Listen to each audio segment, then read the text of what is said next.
As we gather here today, we're acutely aware of the geopolitical challenges that confront the world. And this is the right segue and the right moment to be talking about that, because we have a very important dignitary in our midst. Now, with active battles across the world, both military and economic, a new world order is emerging where India stands tall.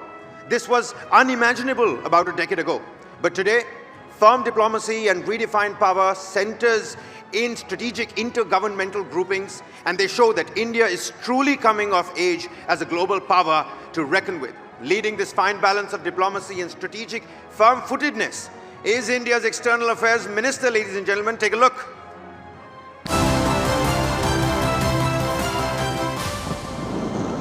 In times of conflict and global uncertainty, India has emerged as the lighthouse in the storm.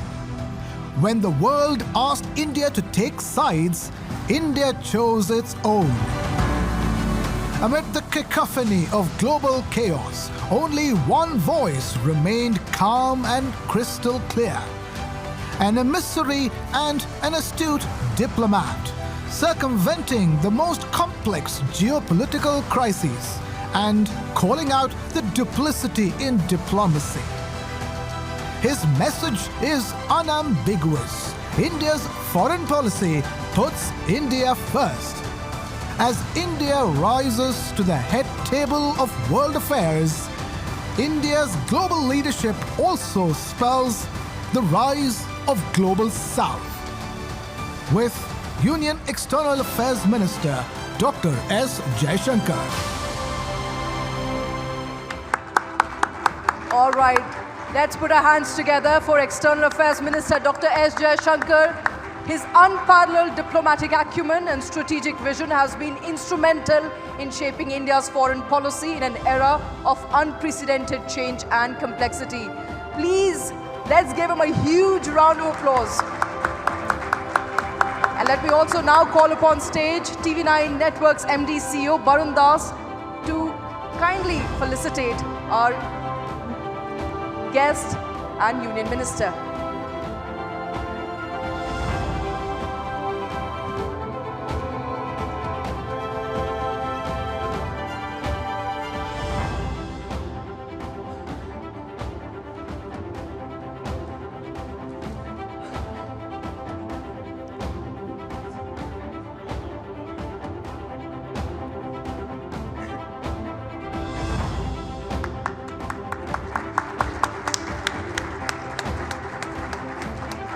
Thank you so much, sir.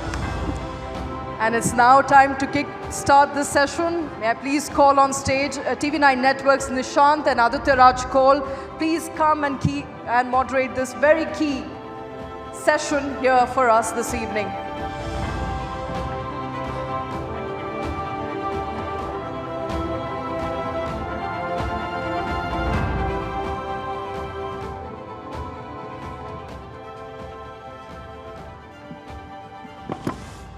So, ladies and gentlemen, the power-packed session has really begun now.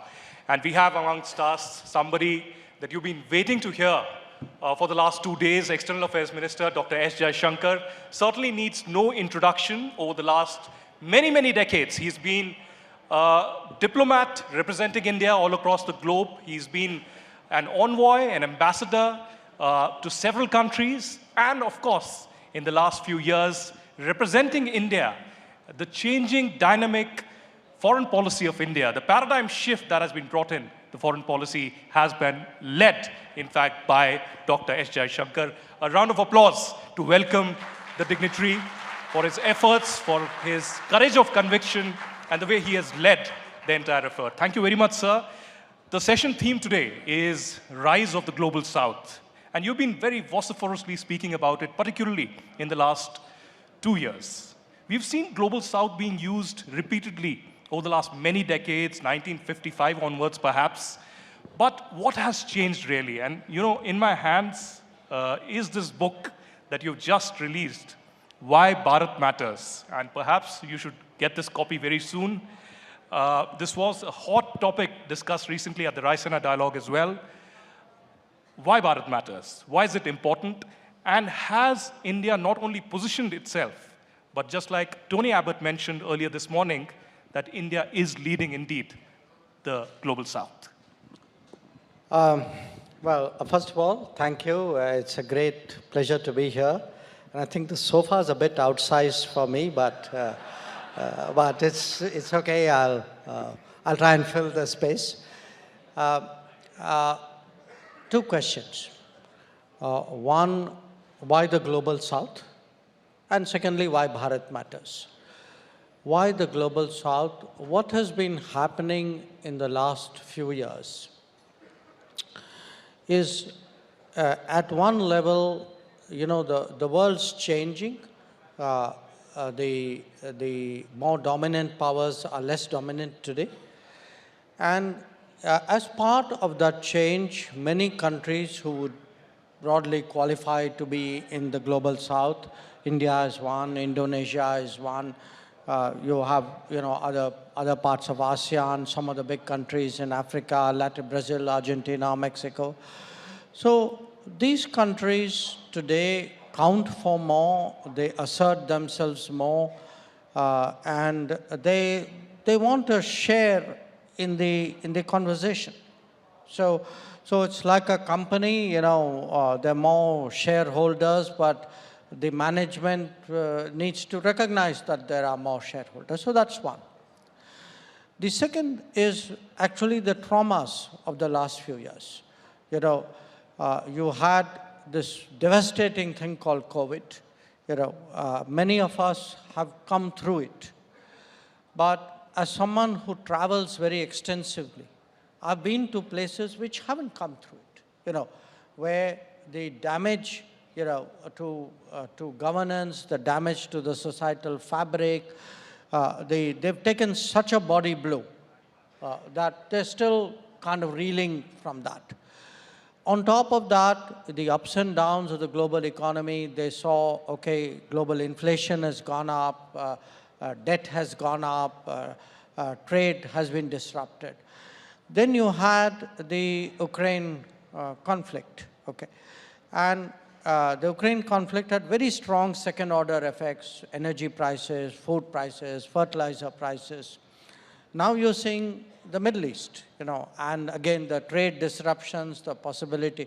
So what is happening is a lot of these countries feel, look, we are the people who are really suffering. But when there are big global meets, it's like they're you know, we don't count. They are discussing a different world out there. So there's enormous sort of, I would say, actually use the word anger today in a lot of these countries. So when we were preparing for the G20, I heard personally, and so did the Prime Minister, from many countries who said, look, you know, we expect you. You are India. You understand our pain. You've been there. I mean, because, you know, as former colonies, there's a certain bonding which comes from that. So we expect you to speak up for us.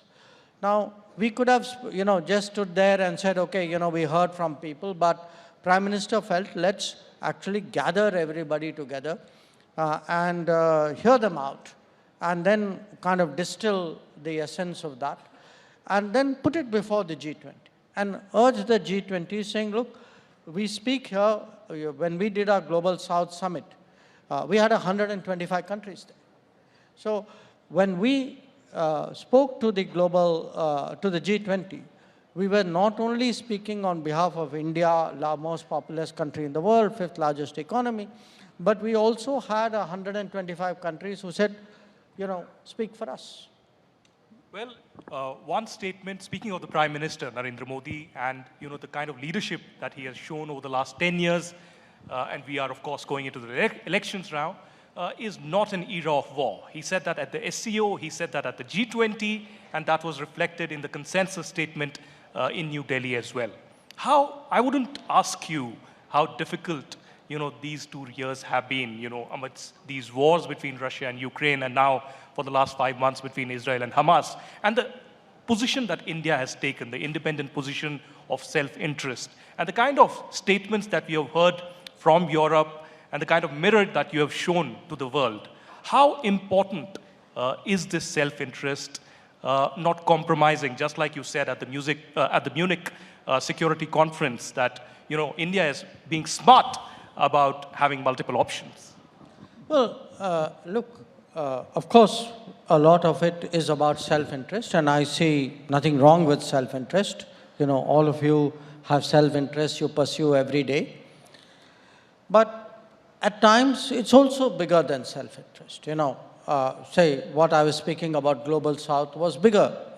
We are not a country which is deeply indebted, but we do believe countries who are, something should be done for them. In the case of these issues, look, eventually the stand we took looked very natural, But you do go through that process of, okay, something has happened, what do we say, who do we talk to, what are the pressures, the counter pressures, the arguments. And then somewhere something gels, in all of this. I think in the case of Ukraine, a lot of it, we were, at that time in the Security Council, okay? So the first, I was still actually on the flight back from France. I'd been meeting Macron the previous evening. When on the plane, I saw the news that the Russians had moved in. And that Security Council meeting was actually literally happening when I was on the plane. So I could only send text messages and at least you could do that from a plane nowadays. That's a help. But from what initially became like, a political, I would say, a formulation, what is the messaging you are doing, once you moved fairly quickly into the sanctioning stage, Europe deciding that it was going to take some counteraction, then it actually became a different set of issues arose. And those issues had implications for our national growth, for our development, for the average citizen of India, And at that stage, that's when you actually look at your interest, you look at what others are saying, you look at, frankly, how consistent it was. And part of our problem was that, the expectations of us here were countries who are now redirecting. They were reducing the Russia supplies. They were coming into the Middle East. They were essentially coming into markets which would have then got impacted because that's where we were buying from, who were graduating out of it, who were managing it for themselves, but were not giving you that same space. Their expectations of you was more than the demands of themselves. And that we felt was deeply unfair and challenged in a way. Jaishankar जी, आपकी किताब Why Bharat Matters, उसको मैं कई जगह coat करूंगा अभी आपसे बातचीत में, लेकिन एक जगह आपने लिखा है, The world undoubtedly offers vastly more opportunities, but that is also embedded with new responsibilities. आप एक विजनरी भी हैं, मैं आपसे ये जानना चाहूंगा कि वो जिम्मेदारियां कौन सी हैं भारत के लिए, जिसके लिए हमें तैयार रहना चाहिए। देखिए, ऐसा है कि अगर आज हम कहते हैं, अब मैं 10 साल की बात कर रहा हूँ, इस दशक में क्या परिवर्तन आया है। 10 साल पहले जब पहली बार नरेंद्र मोदी प्रधानमंत्री बने थे, उस समय अगर आप हमारी इकोनॉमिक रैंकिंग देखें, हम 11 नंबर थे जैसे मुझे याद है। अब आप 11 नंबर इकोनॉमी से 5 नंबर इकोनॉमी बने। उसके अलावा आपकी जो छवि जो है वो इस समय उसमें परिवर्तन आया है। आप बड़े मीटिंग में अगर कोई बड़ी आइडिया है तो आपके बहुत सारे आइडियाज़ होते हैं। तो क्या होता है कि दुनिया की एक अपेक्षा होती है। आज जो हमसे जो अपेक्षा है वो पहले की अपेक्षा नहीं थी। तो आपका प्रश्न है कि ठीक है, अपेक्षा तो है, तो आप माने कॉन्क्रीट तरीके से आप इसको कैसे दर्शाएंगे। मैं कहूँगा, मैं आपको 2-3 उदाहरण देता हूँ।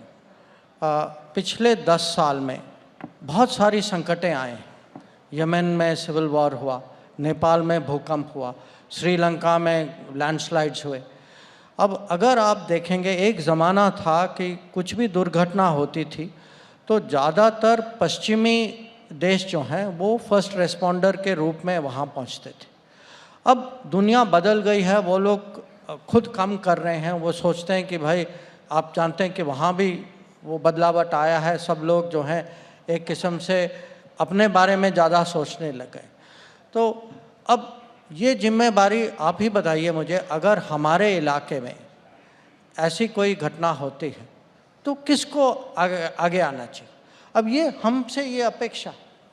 और तो ये एक मैं आपको उदाहरण दे रहा हूँ। दूसरा उदाहरण मैं आपको श्रीलंका का देता हूँ। पड़ोस का देश है, बहुत सारी चीज़ें हुई, कैसे हुआ क्या हुआ वो अलग बात है, पर जिस तरीके से श्रीलंका की आर्थिक सिचुएशन जो है, स्थिति जो है, माने आप रोज़ देख रहे थे कि वहाँ कुछ राइटिंग हो रही थी, खाना के लिए कुछ नहीं था, पेट्रोल नहीं था, तो वहाँ किसी को कुछ तो करना था। अब वो उनकी नेगोशिएशन IMF से चल रही थी। जो पश्चिमी देश, उन्होंने ज़्यादा कुछ किया नहीं। उनके और भी जो बड़े जिनसे उन्होंने कर्ज लिया था, वो लोग भी अपने हाथ पे बैठे रहे। अब किसी को तो आगे आना था, और हम सबसे बड़े पड़ोसी देश थे। तो अगर आप देखें, हमने $4.5 बिलियन का एक पैकेज दिया था, जो IMF के पैकेज से बड़ा था। तो एक ये उदाहरण ये भी है कि जहाँ युद्ध जैसे स्थिति होती है, जैसे यूक्रेन में हुआ, अब हम लोग जो है, जो हम सेल्फ इंटरेस्ट की जो बात कर रहे थे, मैं मानता हूँ कि हमारे उस समय 18-20 हज़ार विद्यार्थी थे, पर ये शुरू से हमारी ये मैं कहूँगा माइंडसेट थी, अप्रोच थी कि जब भी हम अपने लिए कुछ कर रहे हैं, वहाँ जहाज में, बगल बस में, कहीं किसी और के लिए आप भला कर सकते हैं। उनके लिए अगर दिल में जगह है तो गाड़ी में भी जगह होनी चाहिए। हाँ? और ये अगर आप देखें, कितने देशों के लोग हम बाहर लाए, वहाँ से भी लाए, इजराइल से भी लाए, सूडान से भी लाए। तो अब जो है दुनिया, और सबसे ज़्यादा अगर एक कोई घटना हुई है, किसी का अनुभव है जहाँ हमारी छवि बदली है, ये वैक्सीन के कारण, कि वो देश जहाँ वैक्सीनेशन की प्रक्रिया जारी थी, हमने खुद अपना ख़त्म नहीं किया था, तब भी हमने करीब 100 देशों को वैक्सीन दिया था। और कुछ ऐसे देश हैं जो अभी भी खड़े होकर कहते हैं कि अगर आपने नहीं दिया होता हमें कभी वैक्सीन मिलता नहीं। तो मैं कहूँगा, अगर भारत की एक किस्म से नई पहचान बनी, सबसे ज़्यादा ये कोविड और वैक्सीन जो हमने, वैक्सीन मैत्री जो हमने चलाई थी, इसका सबसे ज़्यादा प्रभाव हुआ। लेकिन अब आपकी किताब का ही मैं यहाँ पर एक कोट करूँगा। आपने कहा, India has now evolved into an effective first responder in regional crisis situations. India matters because it can make a real difference to global needs. हम तो फर्स्ट रिस्पॉन्डर हैं और ये हम अपनी जिम्मेदारी बखूबी निभा रहे हैं, जो कि आप लोगों का जो कर्तव्य है वो दिख रहा है सब। लेकिन ऐसे में मालदीव जैसे मुल्क भी आते हैं जहाँ पर हम हमेशा उनकी फर्स्ट चॉइस ऑफ हेल्प रहे हैं, और वो बाद में अंदर ही अंदर वहाँ पर देखते हैं कि सत्ता में भारत के खिलाफ आवाज़ें बुलंद करना शुरू कर देते हैं। इसको लेकर भारत की नीति और सोच क्या है? देखिए, मानवता भी मानवता होती है, कूटनीति भी कूटनीति होती है, और राजनीति भी राजनीति होती है। तो क्या होता है कि पूरी दुनिया जो है हर समय कृतज्ञता और एहसान पे नहीं चलती। ये है, अब क्या करें, सच है। तो मैं कहूँगा, इस समय जब आपको लगता है कि कहीं हम ऐसी नौबत पे आ गए हैं, अब इसका रास्ता जो है कूटनीति ही निकालेगा। और मुझे लगता है कि अगर हम कोई भी सिचुएशन में, हमें माने समझाना चाहिए लोगों को। एक किस्म से हो सकता है कि उनको पूरी चीज़ पता भी नहीं है, कभी कभी लोग जो हैं गुमराह हो जाते हैं, कोई कुछ कह देता है। अब आपने मालदीव्स की बात की। अब मालदीव्स में हमारे 2 हेलीकॉप्टर हैं और 1 प्लेन है। और वो क्यों है? वो हैं ज़्यादातर उनका उपयोग होता है वो मेडवैक जो कहते हैं मेडिकल इवैक्यूएशन में होता है। इसका लाभ किसको मिलता है? मालदीव्स के पब्लिक को मिलता है। अब ये हैं मिलिट्री के प्लेन, अगर मिलिट्री के प्लेन मिलिट्री वाले नहीं चलाएंगे तो कौन चलाएगा? वही चलाएंगे, वो तो स्वाभाविक। अब अगर उनको इस पर कोई एतराज़ है तो हमने कहा ठीक है बैठ जाइए, हम इसका सुझाव निकालते हैं और हम निकालेंगे ज़रूर। तो ये कभी कभी हो जाता है, जैसे मैंने कहा कि जो भी आप कहें, जितने माने हमारी नीयत साफ हो, नीति स्पष्ट हो, तब भी कभी कभी ये हम ऐसे सिचुएशन में आ जाते कि हमें इसका कहीं ना कहीं सुझाव निकालना पड़ता है। और मुझे विश्वास है कि हम इसका सॉल्यूशन हम निकाल पाएंगे। We have just a few more quick questions, Minister Jaishankar. This morning we had Prime Minister Tony Abbott speaking as the global keynote here at the TV9 Global Summit, and he emphasized, and he has been famously quoted in saying that India is an upcoming democratic superpower. He's also famously said last year that he would like to see India as this 21st century as the India century. And it's better than having the Chinese century. So the question to you, sir, is how does one deal with China? How have you been dealing with China over the years? Because he said, if you have to tackle China, a bully, then you have to stand up to the bully. We've faced China in different capacities. We've also, given an olive branch. We've had the Chennai Connect, the Wuhan spirit. But is that the thing of the past? Post 2019, 2020, is there a new policy towards China, and what's the road ahead? It's interesting. We've had ups and downs, but at one level, there is actually a consistency. And the consistency is this. If you were to,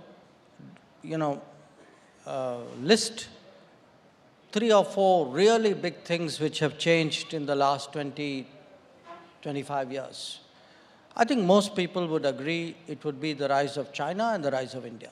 Okay. You can say, okay, China started it much earlier because, our own politics here delayed the era of reform.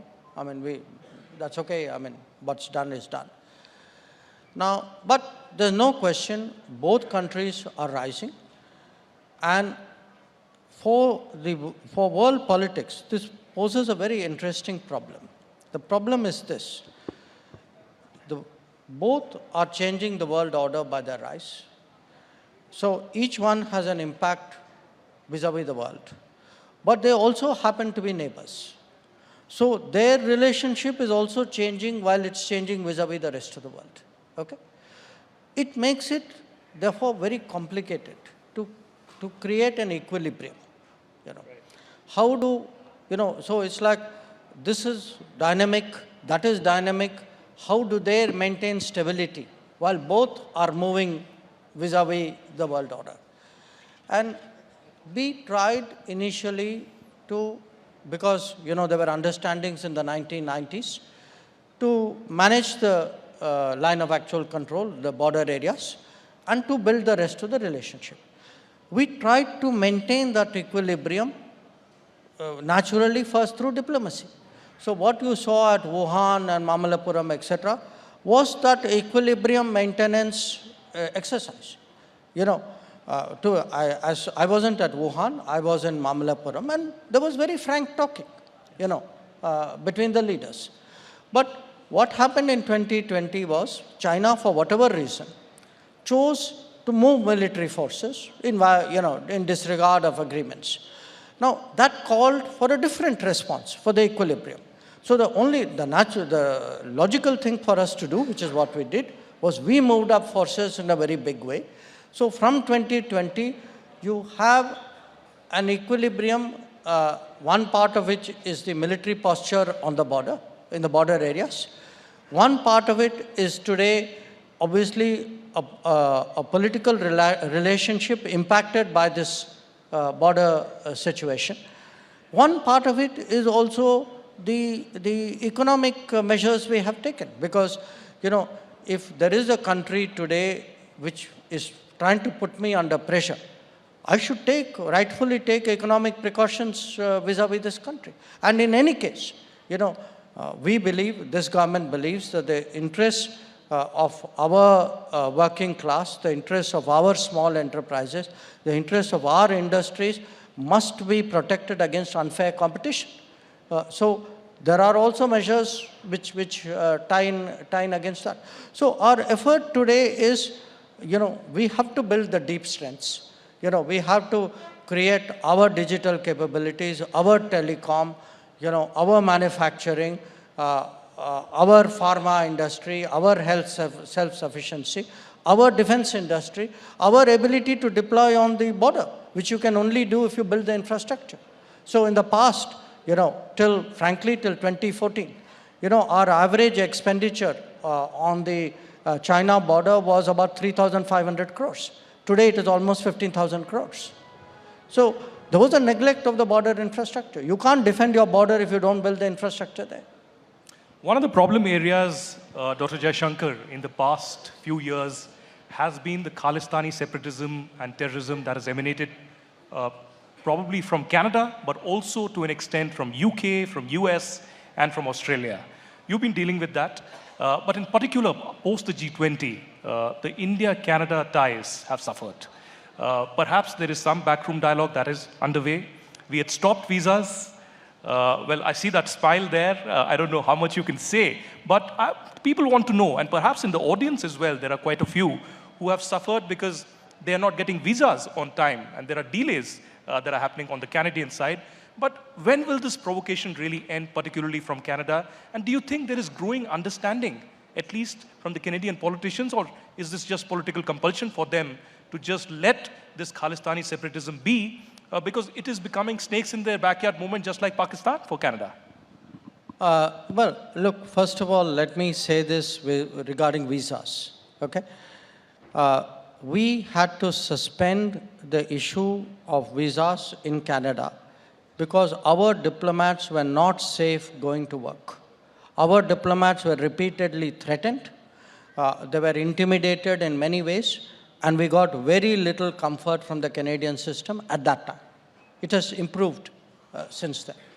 So we reached a stage where, as a minister, I could not risk, exposing my diplomats to the kind of violence which was very clearly prevalent in Canada at that time.